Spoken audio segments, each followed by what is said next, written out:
Hey everyone, and welcome back to another video. And in this video, I'm going to show you how to calibrate the color of Govee TV Backlight 3. So this video is going to be particularly useful for individuals who just got their Govee TV Backlight 3 as shown above, and you're wondering how to actually calibrate your color. Now, the way to actually do this is that you're first going to look up a blank white screen, okay? So you're going to play that blank white screen, and then afterwards, you want to go into your Govee TV app.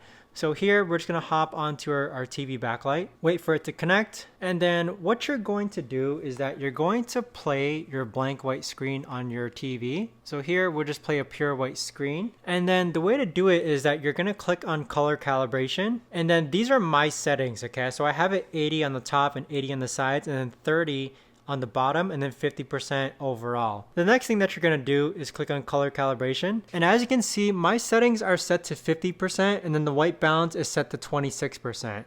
The really important thing that you have to adjust is your white balance, okay? So what you're trying to do here is that you're going to move this meter left and right until the white matches the white on the screen to the best of your ability.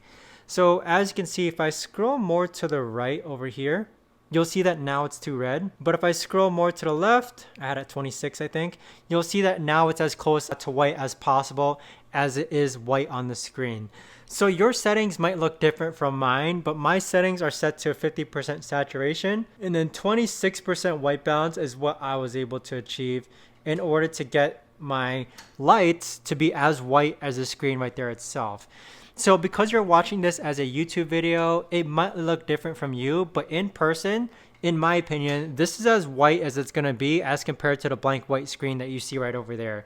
So once you're done setting the color calibration, you're just going to click on done, and there you have it. But that right there, guys, is the best and easiest way that I know of to actually go ahead and calibrate the color of your Govee TV Backlight 3. If you guys know of a better or easier way to actually do this, let me know in the comments down below. I would love to know. But thanks so much for watching, everyone, and I'll see you guys all in the next video.